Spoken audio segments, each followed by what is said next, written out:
Alors, premier point, grande compétition donc, qui s'est passée au Portugal au début du mois, donc les championnats d'Europe. Donc je vais m'adresser directement à Patrick et à Carole parce qu'ils étaient présents. Donc Patrick qui coachait donc les messieurs et Carole, donc toi tu étais capitaine dans l'équipe féminine.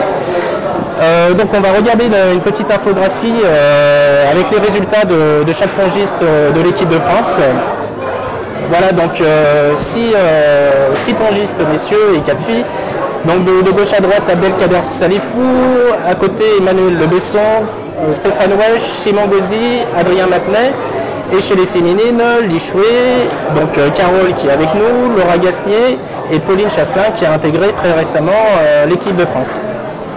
Donc finalement un bilan positif, on peut le dire comme ça. Je vais commencer avec les féminines. Donc un résultat un petit peu en deçà de l'année dernière. Donc là cette année vous avez terminé 10e et l'année dernière 9e. Carole, est-ce que tu peux revenir pour les auditeurs un peu sur ton sentiment sur cette compétition qui, malgré ce résultat, on va dire, un petit peu en deçà de l'année dernière, mais dans le contenu il y a eu du très bien. Oui, là, quand on voit les statistiques, 3 victoires, 3 défaites, en fait ça dépend surtout sur qui. C'est des gros matchs comme fait par les filles, des performances. Et puis surtout, nous, ce qu'on retient, c'est pas tant le résultat final en termes de nous, c'est le fait que se maintienne, c'était l'objectif numéro 1. On avait une poule très dure, on est tombé sur les 2 finalistes dans la même poule, sur qui on n'a pas démérité. On est une équipe quand même qui reste jeune au sens où il y a Laura Gasnier et Pauline Chasselin qui sont quand même les filles qui sont en train de monter. Chouet qui reste une base de l'équipe de France, on le sait, mais il faut quand même tenir son rang, c'est pas simple. Et moi je dois aussi tenir mon rang, aller chercher les filles, aller chercher des perfs. Donc il y a eu une super ambiance d'équipe, vraiment ça a super bien collé. Et ça s'est vu en fait déjà dans l'état d'esprit général, on était contents de jouer pour les autres. Et en termes de résultats aussi, c'est-à-dire on a pu faire au moins une perte, on n'a pas fait de contre. Et on a allé chercher le maintien sur l'Ukraine qui est quand même une équipe au classement mondial qui est meilleure que nous, quoi. Donc on est satisfait. Pascal Bigot a déclaré sur le site de la fédération, une équipe est née. Est-ce que tu peux nous en dire un peu plus par rapport à ça? Est-ce qu'il y a vraiment une ossature qui s'est créée et qui va pouvoir évoluer et faire de meilleures performances dans l'avenir? Je pense qu'elle est pas née juste cette année, l'équipe, il y a quand même... pour moi, il y a une équipe qui a commencé vraiment à se construire à l'époque d'Yfang et moi, et Nathalie Kaoro et Sarah Mfou en 2006. Et après, il y a un état d'esprit qui s'est très professionnel, qui s'est entretenu. Donc là, c'est des nouvelles joueuses. Choué, par exemple, qui a été autorisée à jouer depuis peu en équipe de France, mais qui a tenu parfaitement son rôle. Et donc ça fait déjà depuis les Europes l'année dernière, avec Laurent Gasnier et Choué et Laurent Pfeffer. Donc pour moi, il y a une dynamique qui s'est mise en place et qui est en train de se perpétuer là au fil du temps. Donc oui, pour moi, il y a une vraie équipe qui est née, mais pas juste cette année. Ça fait déjà quelques temps qu'elle s'est installée. Donc en soi, c'est positif et on s'attend justement à un renouveau, comme tu disais justement, une nouvelle dynamique. Voilà, oui, c'est en train d'arriver. Alors, je vais m'adresser à toi, Patrick, par rapport donc, aux résultats des messieurs. Donc, qui ont à l'inverse fait une place de mieux que l'année dernière. Par contre, un sentiment étrange parce par rapport au potentiel de l'équipe, on aurait pu penser que l'équipe aurait pu faire un petit peu mieux, aller chercher la 4e, enfin la 5e ou la 6e place. Est-ce que tu peux nous en dire un peu plus par rapport à ça? Oui, c'est vrai qu'on aurait pu faire un petit peu mieux.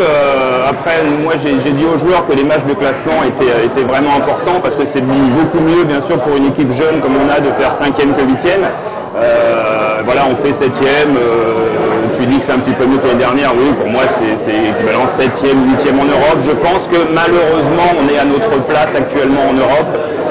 Je pense que malgré la défaite des Allemands au dernier championnat d'Europe, je pense que l'Allemagne quand même domine l'Europe devant les Portugais.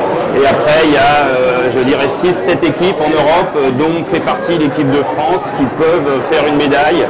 Si ça se passe bien, si les 3 joueurs jouent bien en même temps, si le tirage au sort est plutôt favorable.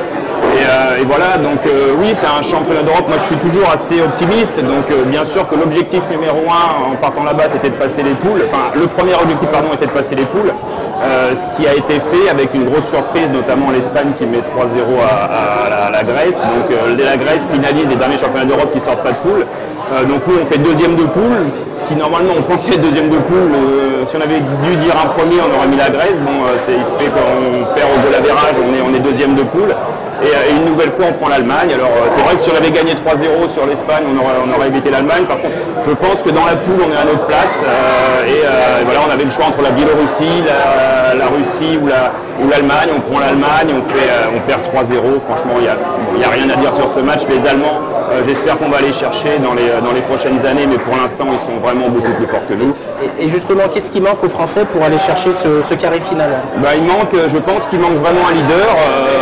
On a des jeunes joueurs, on a un Simon Gauzy qui a 20 ans et aux alentours de la 65e place mondiale. Il n'y en a pas beaucoup en Europe, donc il ne faut pas le voir mieux qu'il n'est. Pour l'instant, il progresse vraiment énormément, mais il a 20 ans, c'est encore un gamin. Donc on ne peut pas lui demander aussi d'être un leader. On n'est pas leader à 20 ans d'une équipe de France. Donc voilà, en fait, je pense notre problème, c'est qu'on n'a pas de numéro 1. On a une équipe très homogène qui pouvons, comme je l'ai dit, gagner pas mal d'équipes, mais c'est vrai qu'il nous manque un leader, notamment avec cette formule où le numéro 3 fait qu'un match, alors que nous on est très homogène, ça ne nous avantage pas trop. Et surtout, voilà, il faut qu'un joueur, si on regarde les équipes avec des Bold, des Ovtcharov, qui sont quasi sûrs de faire 2 à chaque fois, maintenant au Portugal avec un Freitas, je pense qu'il nous manque un leader actuellement, quelqu'un qui arrive dans les 20 premiers mondiaux, et c'est vraiment l'objectif maintenant de la fédération pour les prochaines grandes compétitions, et notamment pour les Jeux Olympiques. Je ne sais pas si on va y revenir, mais pour se qualifier en par équipe, il faudrait qu'il y ait 3 joueurs aux alentours de la 45e place mondiale. Donc c'est vraiment l'objectif à très court terme d'ici un an. Christophe, tu as été international, donc aujourd'hui tu as un regard extérieur par rapport à tout ça, mais tu connais très bien l'ambiance d'un championnat d'Europe. Comment toi de l'extérieur tu analyses la performance des Français?